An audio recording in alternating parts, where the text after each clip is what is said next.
un sacrificio noble que conduce a un final feliz. Una historia suave, luminosa, pensada para no incomodar a nadie, pero esa historia nunca existió. La versión original no nació para niños, ni para tranquilizar conciencias. Nació como un relato de mutilación, de silencio impuesto y de castigo eterno. Un cuento donde cada decisión tiene un precio físico, psicológico y espiritual. Donde amar no salva, sino que condena. Y cuanto más te adentras en sus páginas, más evidente se vuelve algo inquietante. Nada de esto es fantasía inocente. Nada es gratuito. Cada herida, cada pérdida y cada renuncia están ahí por una razón muy concreta. Porque cuando entiendes por qué Hans Christian Andersen escribió esta historia, el cuento se rompe por completo. Deja de ser una fábula marina y se transforma en una confesión, en un grito contenido, en una verdad que no podía decirse en voz alta. Entonces lo comprendes. Esta historia nunca fue sobre una sirena, siempre fue sobre nosotros. Si quieres seguir viendo lo que la luz no muestra, suscríbete. Aquí hay mucho más en la sombra. Disney te contó una historia cómoda, una de esas que no incomodan, que se deslizan suaves y se quedan en la memoria como una promesa sencilla. El amor todo lo puede. El sacrificio siempre vale la pena. Y cambiar quién eres, si lo haces por la razón correcta, tendrá recompensa. Esa versión fue diseñada para tranquilizar, para enseñar que basta con desear algo con suficiente fuerza y estar dispuesto a renunciar a una parte de ti para obtenerlo. Un mundo donde el dolor es breve, el esfuerzo es noble y el final siempre justifica el camino. Pero Hans Christian Andersen escribió lo contrario. En su historia, el amor no salva a nadie, no repara lo que se rompe, ni compensa lo que se pierde. El sacrificio no es una moneda de cambio segura. Y entregar tu esencia no garantiza comprensión, aceptación, ni felicidad. Convertirse en algo que no eres no es un acto heroico, es una herida. Y en el universo de Andersen, esas heridas no cicatrizan, se arrastran, se profundizan y terminan cobrando un precio que nadie te advierte cuando decides cruzar esa línea. Por eso la diferencia entre ambas versiones no es estética, sino moral. Disney te ofreció una boda, un cierre luminoso, la ilusión de que todo encaja al final. Andersen, en cambio, dejó una advertencia escrita entre líneas. Hay transformaciones que no elevan, solo destruyen. No todas las historias terminan bien, y no todos los sacrificios deberían hacerse. Antes de que la sirenita tuviera un nombre, antes de que fuera dibujada con ojos grandes y sonrisa dócil, la sirena ya existía. Y no era un sueño. Durante siglos, en la tradición europea, ver una sirena no significaba belleza ni curiosidad. Significaba sentencia. No era una criatura que aparecía para seducir, ni siquiera para atacar. Aparecía cuando todo estaba decidido, cuando el destino ya no podía corregirse. Los marineros no gritaban al verla, no corrían por armas, no intentaban huir, se quedaban quietos, porque entendían algo que hoy hemos olvidado. La sirena no causaba la tragedia, la anunciaba. Era el aviso final de que el mar ya había elegido. En viejas baladas del norte de Europa, anteriores incluso al cristianismo, la sirena emerge siempre antes del hundimiento, nunca después. Su canto no atrae barcos por capricho, marca el punto exacto donde la voluntad humana deja de importar, donde la muerte ya firmó el contrato y solo espera cobrarlo. Los capitanes lo sabían. Por eso muchos registros antiguos no describen a la sirena con terror, sino con resignación, ojos vacíos, mirada ausente, como si no mirara a los hombres, sino a través de ellos, como si no viera personas, sino nombres ya tachados. Y aquí aparece el primer patrón inquietante. La sirena nunca actúa, solo observa. En relatos escandinavos, los pescadores juraban que antes de las grandes tormentas veían figuras medio humanas flotando entre las olas. No gritaban, no atacaban, simplemente estaban ahí, esperando. Y cuando la tormenta llegaba y los barcos desaparecían, nadie volvía a mencionar a la sirena, como si nombrarla después fuera inútil o peligroso. No eran cuentos para entretener, eran advertencias transmitidas como conocimiento práctico. Ver una sirena era saber que no regresarías a casa. Pero hay algo aún más perturbador en estos relatos antiguos. La sirena casi nunca aparece a plena luz del día. Surgen momentos de transición, al amanecer, al anochecer, cuando la niebla borra el horizonte y la mente pierde referencias claras, como si su presencia estuviera ligada a estados liminales. Ni vida, ni muerte, ni salvación, ni condena. Algunos manuscritos medievales sugieren algo más inquietante todavía, que la sirena no anunciaba la muerte del barco, sino la del yo, que quienes la veían no solo estaban destinados a ahogarse, sino a desaparecer, sin dejar rastro, no como cuerpos, sino como identidades, como si el mar reclamara algo más que carne. Por eso sus ojos siempre se describen vacíos. No reflejan emociones porque no las necesitan. No juzgan, no amenazan, no seducen. Solo confirman.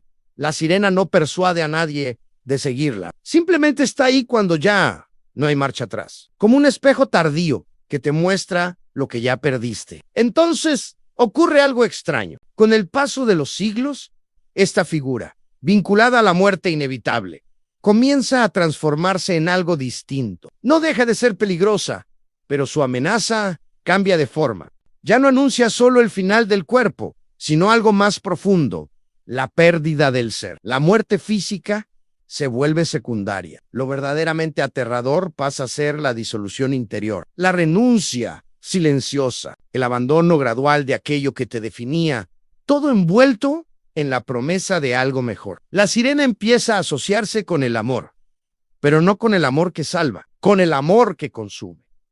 Y ahí es donde Hans Christian Andersen entra en escena. Nada de lo que Hans Christian Andersen escribió surgió de la nada. Las historias verdaderamente perturbadoras nunca lo hacen. Se construyen sobre capas anteriores, relatos antiguos que sobrevivieron porque decían algo que no podía olvidarse, aunque tampoco podía decirse en voz alta. Antes de la sirenita, ya existían otras criaturas del agua, y todas compartían el mismo núcleo.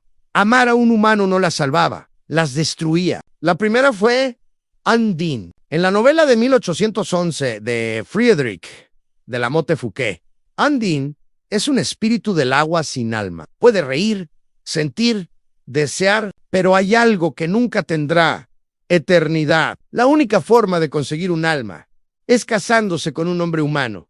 No, por amor, por necesidad, porque sin alma, su destino es la disolución. Exactamente igual que la sirena de Andersen décadas después. Al principio, el matrimonio parece funcionar, pero el amor humano es inestable, se distrae, se cansa, traiciona. Cuando el caballero Huldbrand se enamora de otra mujer, Undine no grita, no pelea, no suplica, simplemente regresa una última vez. Sale del agua, entra al castillo, se sienta junto a su cama. Su beso no es violento, es íntimo, silencioso, definitivo. Huldbrand muere ahogándose, sin agua, su cuerpo intacto, pero sin aire, como si el amor que lo sostuvo también fuera lo que finalmente lo asfixió. La medicina moderna llama a esto el síndrome de Ondine, una condición real, mortal. El cuerpo olvida cómo respirar cuando duerme. No, es un mito, es un mensaje. La segunda influencia fue aún más grotesca. Melusina, una mujer que ama, se casa, forma una familia, pero carga una maldición. Cada sábado, su cuerpo deja de ser humano. Se transforma de la cintura hacia abajo en una criatura monstruosa, con escamas, anillos, alas ocultas. Lo único que pide a su esposo es una cosa: no mires. Y él promete, hasta que no puede cumplir. La curiosidad a la sospecha, la necesidad de confirmar. Cuando rompe el pacto y la espía, no descubre una mentira. Descubre una verdad que no puede aceptar. A Melusina. No ataca, no se defiende, grita, y ese grito rompe las paredes del castillo. No, muere, no, vive, desaparece, condenada a rondar la fortaleza por la eternidad, anunciando la muerte de sus propios descendientes, convertida en presagio, en castigo, en recuerdo. Aquí aparece el patrón completo. Las mujeres del agua no son castigadas por hacer daño, son castigadas por amar fuera de su mundo, por intentar cruzar una frontera que nunca debió cruzarse.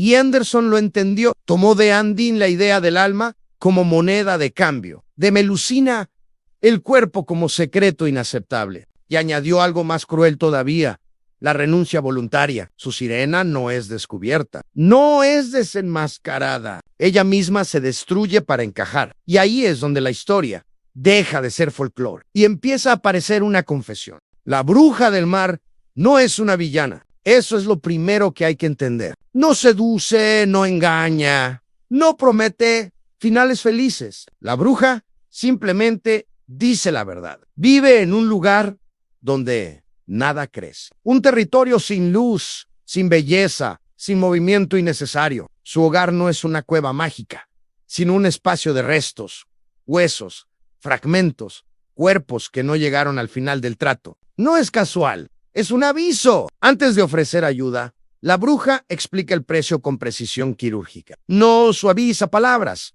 no oculta consecuencias. Le dice a la sirena exactamente lo que ocurrirá.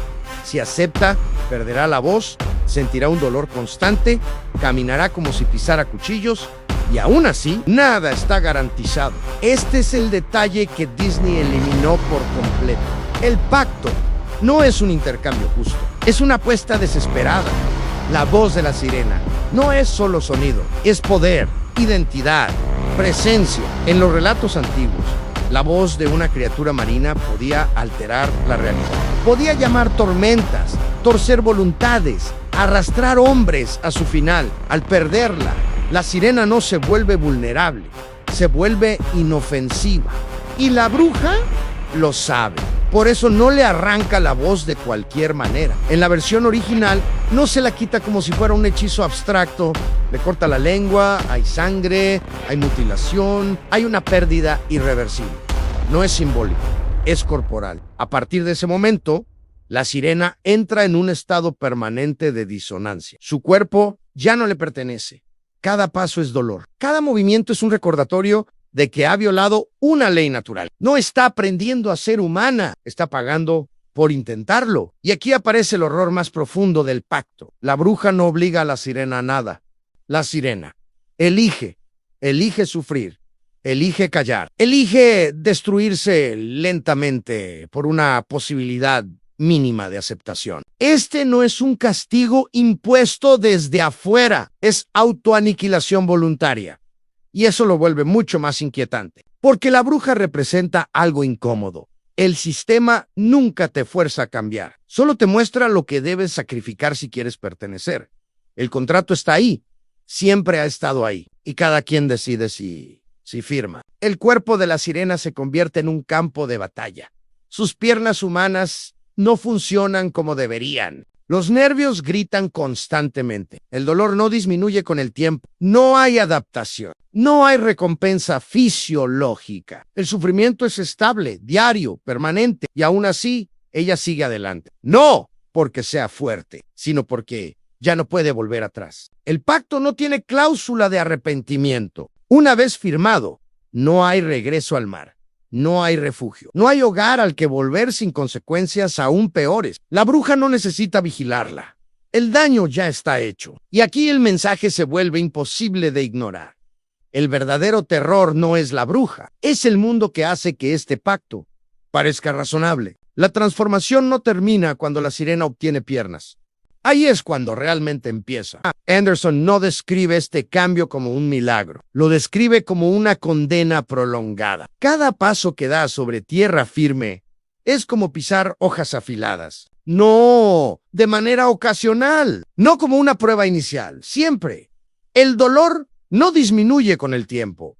No hay adaptación. No hay recompensa biológica por resistir. El cuerpo aprende a soportar el sufrimiento, pero nunca lo normaliza, y eso es clave. Porque el castigo no busca matarla, busca mantenerla consciente, presente, despierta dentro de su propio dolor. Cada movimiento se convierte en un recordatorio de que su cuerpo ahora existe en un estado antinatural. No pertenece al mar, pero tampoco pertenece del todo a la tierra. Está atrapada entre dos mundos, como una cicatriz que no termina de cerrar.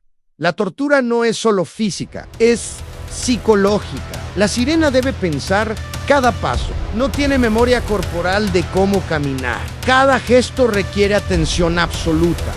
No puede distraerse, no puede soltarse. Su mente está siempre vigilando su propio cuerpo, como si fuera una prótesis mal ajustada. Bailar, lo que para el príncipe es belleza, para ella es violencia. Cada giro es un desgarro interno, cada salto, un colapso nervioso. Pero ella sonríe, porque sabe que mostrar dolor sería inútil y porque ya no tiene voz para expresarlo. Aquí aparece uno de los elementos más perturbadores del relato: el dolor invisible. Nadie alrededor de ella puede verlo. Nadie puede medirlo. Nadie lo valida desde afuera. La transformación parece exitosa. Desde adentro es una tortura constante. Y aún así, la historia insiste en algo inquietante. La sirena sigue adelante, no porque tenga esperanza, sino porque no tiene alternativa. Por las noches, sueña con el mar, con la sensación del agua sosteniéndola, con un cuerpo que se movía sin esfuerzo. Despierta cada mañana con piernas que no reconoce, que arden, que pesan, que no responden como deberían. El contraste la destruye lentamente. Este detalle es fundamental. Ella recuerda lo que era. No ha olvidado su forma original, no ha perdido la referencia. Vive con la comparación constante entre lo que fue y lo que ahora intenta ser. Y esa comparación es una herida abierta. El castigo no es solo el dolor, es la memoria. Cada día el mundo humano le exige que actúe como si todo valiera la pena, que el sacrificio fuera correcto, que el sufrimiento tenga sentido. Y ella aprende a sentir, a moverse, a sonreír, mientras su identidad original se va disolviendo sin que nadie lo note. Esto no es un proceso de crecimiento, es una amputación sostenida. Y lo más cruel de todo es que el dolor no es una señal de error. No es el cuerpo diciendo, esto está mal. Es el precio de quedarse. Porque en el universo de Anderson, encajar no duele solo al principio. Duele siempre. La pérdida de la voz no es un efecto secundario del pacto. Es el castigo central. En los cuentos suavizados, quedarse sin voz parece una dificultad menor, casi romántica. Un obstáculo narrativo. En la versión original de Anderson, es una amputación del ser, porque la voz de la sirena no era solo una forma de comunicarse, era su poder. En el folclore antiguo, la voz de las criaturas del mar podía alterar el mundo. No necesitaban fuerza física, no necesitaban armas. Su canto bastaba para torcer voluntades, confundir direcciones, desatar tormentas o calmar el caos. La voz era identidad, presencia, dominio. Al perderla, la sirena no se vuelve débil, se vuelve inofensiva. Ya no puede advertir, no puede explicar, no puede defenderse, no puede contar lo que le ocurre. Y lo más perturbador es que nadie parece notar la gravedad de ese silencio. El príncipe no pregunta, el entorno no cuestiona. El mundo humano asume que su mutismo es natural.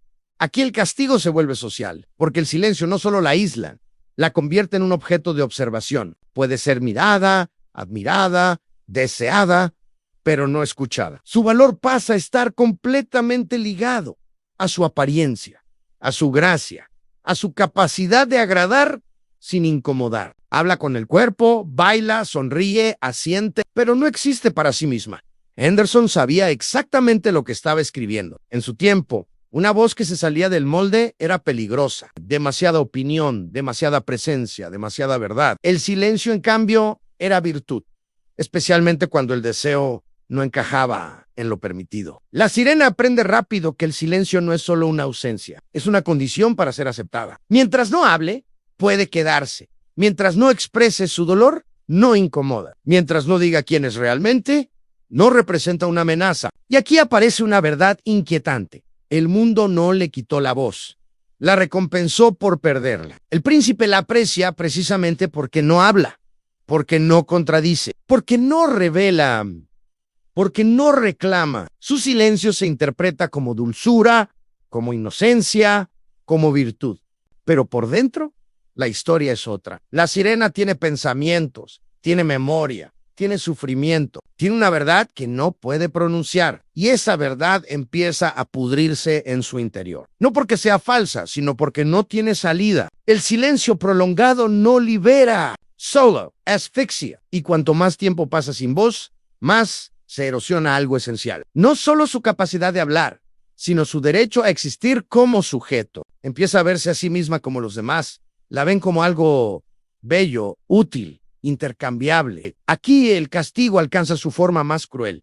No basta con que sufra, debe hacerlo en silencio. No basta con que renuncie a su naturaleza. Debe fingir que no le duele, porque en el universo de Anderson, perder la voz no significa dejar de hablar. Significa dejar de contar tu propia historia. Y cuando no puedes contarla tú, alguien más lo hará por ti. ¿Tú qué opinas? Deja un comentario mientras ves esto. Responderé a todos los comentarios. Hasta este punto, La Sirenita puede leerse como una fábula oscura sobre sacrificio, identidad y castigo. Pero hay algo que termina de romperla por completo cuando lo entiendes.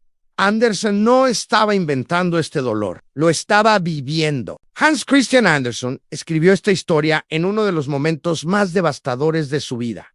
No desde la distancia, no desde la imaginación, desde la herida abierta. Estaba enamorado, no de una mujer, de un hombre. Everett Cullen, hijo de su mecenas, era todo lo que Andersen no podía tener. Cercano, admirado, socialmente intocable. En la Dinamarca del siglo XIX, ese tipo de amor no era solo imposible, era peligroso. Nombrarlo significaba el exilio social o algo peor. Así que Andersen hizo lo único que podía hacer. Él lo escondió. Transformó su deseo en metáfora, su identidad en criatura, su silencio en cuento. En sus cartas privadas, escribió frases que hoy resultan imposibles de ignorar. Confesó que sus sentimientos por Cullen eran como los de una mujer. Se describió a sí mismo desorientado por él. Firmó cartas como tu amigo devoto, que te ama, sabiendo que ese amor jamás sería correspondido. Y entonces ocurre el paralelismo imposible de desver. La sirena ama a un príncipe que nunca podrá verla como ella es. Debe cambiar para acercarse, callar para quedarse, sufrir para no ser rechazada. Pero aún así, no basta. Cullen se casa con una mujer.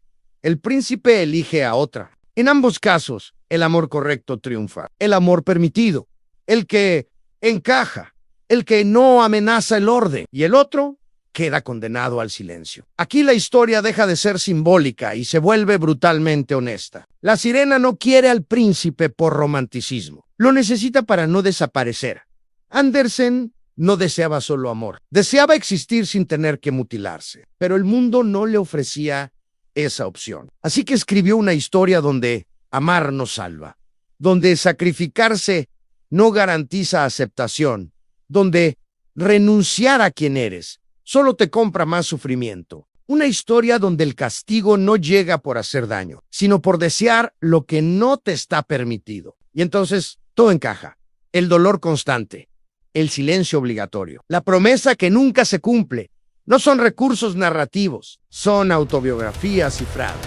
Andersen no podía decir, esto soy, pero podía escribirlo. Y lo hizo de la única forma segura, disfrazándolo de cuento infantil. El momento llega en silencio, no hay música, no hay advertencias. El príncipe duerme. La sirena lo observa desde la penumbra del camarote. Afuera, el mar está en calma, como si supiera que lo que va a ocurrir no necesita tormenta.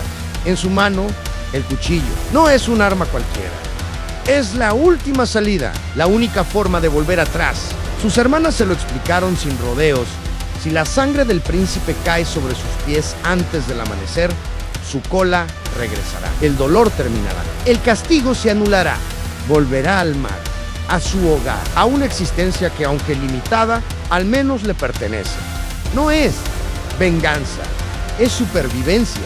El príncipe no sabe nada, no sabe quién lo salvó del naufragio, no sabe cuánto se perdió para que él viviera, no sabe que su respiración tranquila depende del sufrimiento de alguien que está a punto de desaparecer. Y esa ignorancia lo vuelve vulnerable. Un solo movimiento bastaría, un gesto rápido, una decisión práctica. Pero Andersen no convierte esta escena en un clímax heroico. No hay rabia, no hay odio, solo una claridad insoportable. La sirena entiende algo que cambia todo. Si mata al príncipe, vivirá, pero no será ella. Habrá sobrevivido al precio de convertirse en aquello que nunca quiso ser. Aquí el cuento revela su verdad más incómoda. El mundo le ofrece dos opciones, y ambas son castigos. Vivir, pero traicionando aquello que ama, o amar, pero desaparecer. No hay tercera vía, no hay recompensa oculta, no hay justicia poética. La sirena mira el rostro del príncipe por última vez. Recuerda su risa, su gentileza, no el amor idealizado, sino el real, imperfecto, humano, el que no la eligió, pero tampoco la dañó conscientemente. Y entonces toma la decisión, arroja el cuchillo al mar, no grita, no duda, no se justifica. Simplemente elige no cruzar esa última línea. Prefiere desaparecer antes que vivir, sabiendo que su existencia se construyó sobre la destrucción del otro. El agua se tiñe de rojo cuando la hoja cae, como si el mar mismo sangrara por ella. Y cuando el sol comienza a asomar, la sirena siente como su cuerpo empieza a disolverse, no como un acto violento, sino como un borrado, como si nunca hubiera estado ahí.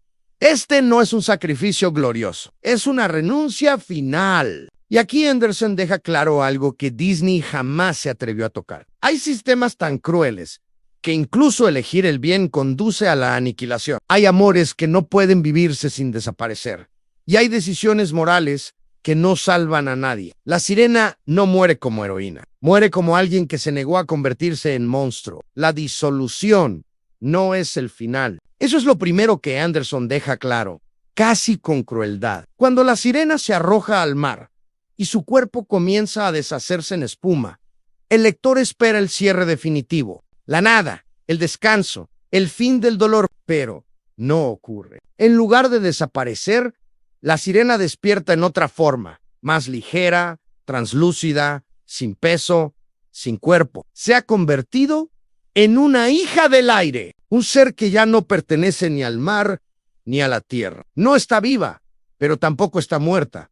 Está suspendida. Las hijas del aire no tienen hogar, no tienen voz, no tienen identidad individual. Existen como una función, como una deuda que debe pagarse lentamente. Su tarea es recorrer el mundo humano haciendo el bien, esperando, quizá, ganar el alma que el amor no pudo darle. Pero el precio es desproporcionado. 300 años observando la vida sin poder tocarla, viendo niños crecer, adultos amar, ancianos morir, acompañando a la humanidad sin formar parte de ella, ayudando sin ser vista, consolando sin ser recordada. Y aún así, no hay garantía, porque la duración de su castigo no es fija. Cada acto de bondad de un niño reduce un año de su condena. Cada acto de maldad lo aumenta.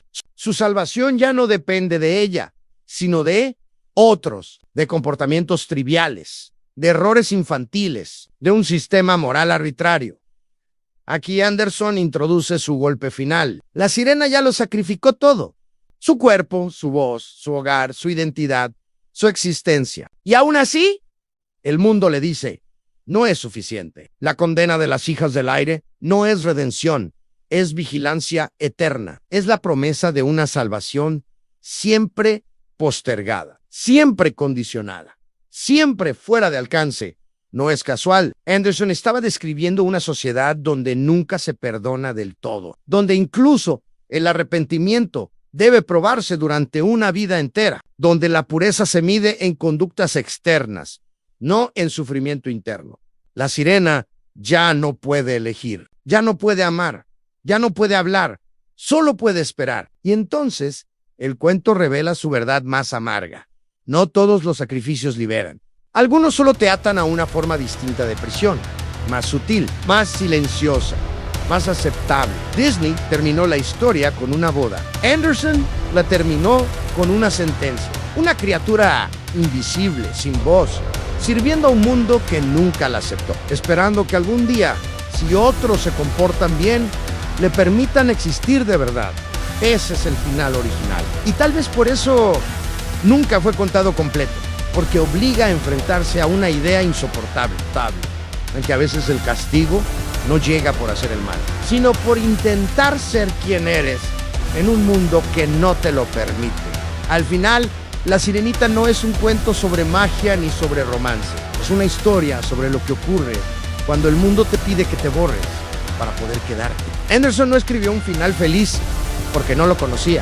Escribió un sistema, uno donde el sacrificio nunca es suficiente, donde cambiar quién eres no garantiza pertenecer, donde incluso hacer el bien durante siglos puede no salvar. La sirena no fracasa, el mundo la fracasa a ella. Disney convirtió esta historia en una fantasía porque la verdad era demasiado incómoda, porque nadie quiere decirle a un niño ni a un adulto que a veces el amor no basta, que a veces la bondad no es recompensada, que a veces encajar significa perderte por completo. Por eso el cuento original duele, porque no habla de monstruos imaginarios, habla de sistemas reales, sistemas que premian el silencio, que castigan la diferencia, que convierten el sufrimiento en moneda de aceptación. La sirena sigue ahí, suspendida, invisible, sin voz, sirviendo a un mundo que nunca la eligió, esperando una salvación que depende del comportamiento de otro. Y tal vez esa sea la parte más perturbadora de todas, porque cuando quitamos las escamas, el mar y la fantasía, lo que queda no es una criatura mitológica, es alguien que renunció a sí mismo para pertenecer, alguien que aceptó el dolor como condición de amor, alguien que creyó que cambiar lo haría digno de existir. ¿Crees que conoces la Sirenita, una princesa del mar, un sacrificio por amor, un final feliz? Pero esa historia nunca existió. Y la próxima vez que escuches un cuento inofensivo, tal vez valga la pena preguntarte, ¿qué verdad fue arrancada para que pudiera contarse así? Haz clic en el video que aparece en pantalla y sigue. ¿Qué tantas verdades hay ocultas? No olvides suscribirte al canal. Nos vemos en la próxima.